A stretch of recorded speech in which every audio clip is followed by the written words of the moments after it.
मैं बोलूंगी देखो रिलैक्स करो, मूवी देखो। कुछ नहीं, अब जितना पढ़ना था पढ़ लिया। लक्ष्मीकांत के भी नोट्स बना रहे हैं, अरे वो ऑलरेडी नोट्स में है। अगर आप प्रीलिम्स टारगेट कर रहे हो तो 2-3 चीजों को बिल्कुल निगलेक्ट नहीं करना है। फर्स्ट डे फर्स्ट शो वाला सीन मेरे साथ हुआ। मैं फर्स्ट कैंडिडेट थी जिसका इंटरव्यू हुआ अंदर। हेलो दोस्तों, नमस्कार। मेरा नाम है विभांशु। स्वागत है आप सभी का हमारे एक और नए वीडियो में। तो दोस्तों अभी हमें उत्तर प्रदेश लोक सेवा आयोग प्रयागराज भवन के पास है, जहां पर यूपीपीसी 2023 का भी इंटरव्यू चल रहा है। अभी मैम इंटरव्यू दी करा रही। चलिए इनसे जानें कैसा अंदर का मामला, क्या क्वेश्चन पूछे गए, साथ साथ इन्होंने अपनी तैयारी कैसे की है। तो आप लोग वीडियो में अंत तक बने रहिएगा। हेलो मैम, इंटरव्यू कैसा रहा? इंटरव्यू कैसा रहा? बहुत सब्जेक्टिव क्वेश्चन है, बट आई वुड से कि ओके था। कुछ गलतियां हुई है, लेकिन मैंने कोशिश करी कि अपना बेस्ट दूं। मैम आपका नाम और थोड़ा अपने एजुकेशनल बैकग्राउंड के बारे मेरा नाम अनन्या अत्री है और मेरी जो हाईएस्ट क्वालिफिकेशन है वो है मास्टर्स इन पॉलिटिकल साइंस। में। ओके मैम, जैसे कि आपका आज फर्स्ट डे इंटरव्यू था, तो मतलब कैसा, मतलब जैसा आपने एक्सपेक्ट किया था उसी तरीके की चीजें थी, पूछा गया अंदर का माहौल या फिर चीजें पूछने वाली? मतलब मेरी एक्सपेक्टेशंस बहुत हाई नहीं थी खुद से, मैं पहले बता दूं।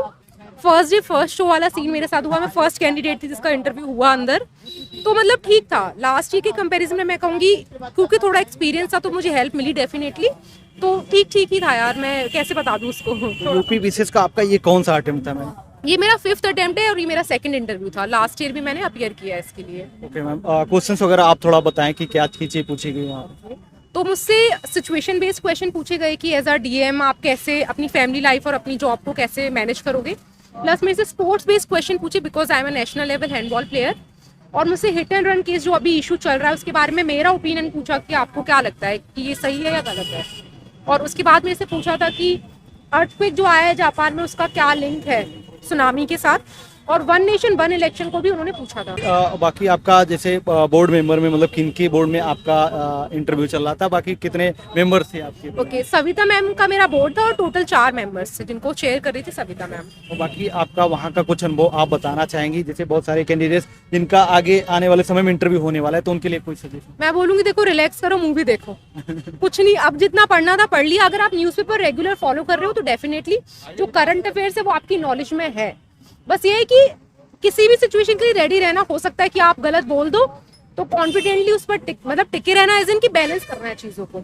हो सकता है वो आपको ग्रिल करने की कोशिश करेंगे, लेकिन मुझे लग रहा है अब तक जिन बच्चों को हुआ है बहुत नॉर्मली हुआ है, किसी को ऐसा ग्रिल नहीं किया गया है। तो बहुत ईज के साथ आपको जवाब देना है। अगर नहीं आता है तो पोलाइटली उनको बोल दो कि sir I am not aware about it, और मैं डेफिनेटली उसको देखूंगी। तो जो भी चीजें पोलाइटली बोलनी और एनर्जी के साथ। इसके पहले आपने मॉक इंटरव्यू भी दिया था?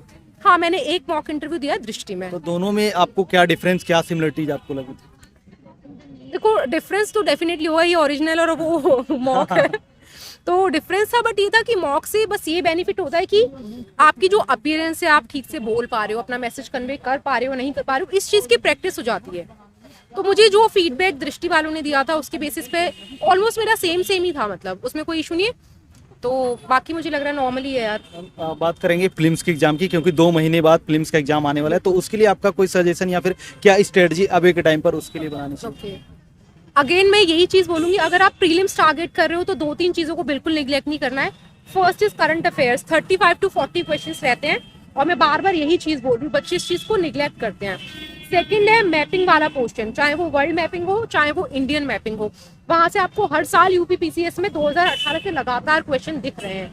और तीसरा होगा प्रीवियस ईयर क्वेश्चंस को मिस नहीं करना है, क्योंकि कभी कभार क्या होता है सेम क्वेश्चन भी रिपीट हो जाता है। प्लस प्रीवियस ईयर क्वेश्चन आपको अप्रोच बनाने में हेल्प करता है कि आपको किस लाइन पर पढ़ाई करनी है।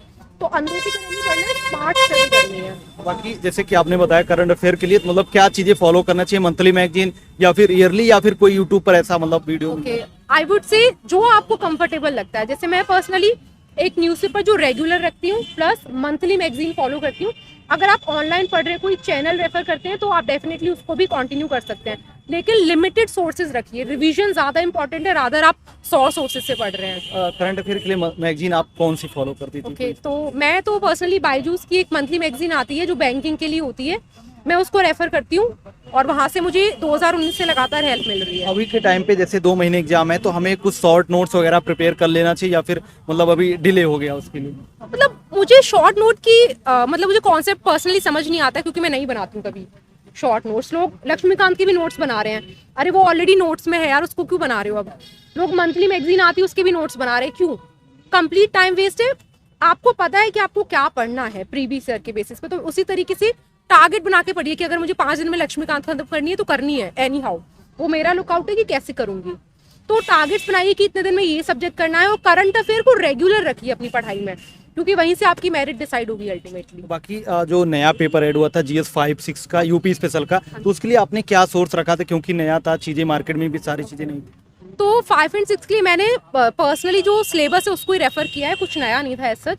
जो सिलेबस है उसके शॉर्ट नोट बनाए थे बस इस बार मैंने, 1-1, 2-2 पेज के, क्योंकि नया था वो चीज़, क्योंकि मेंस के लिए प्रिपेयर करना था, तो उसके शॉर्ट नोट्स बनाए थे।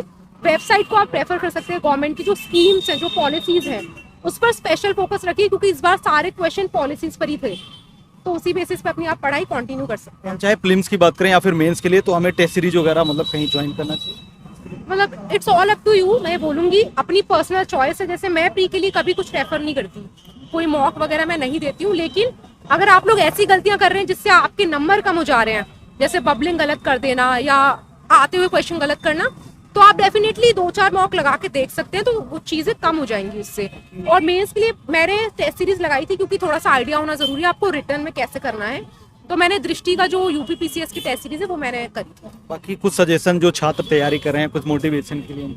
या मैं बोलूँगी बच्चे डीमोटिवेट होना मतलब कोई गुनाह नहीं है, हर कोई हो जाता है। मेरा भी लास्ट टाइम जब इंटरव्यू में नाम मतलब फाइनल में नहीं था तो मैं भी हुई थी, बट डीमोटिवेट नहीं होना है, क्योंकि अल्टीमेटली अगर आपको टारगेट पता है अपना कि मुझे पढ़ना है, तो जो बाकी चीज़ें वो सिर्फ एक्सक्यूज है, मैं ये बोलूँगी। Thank you so much. Thank you.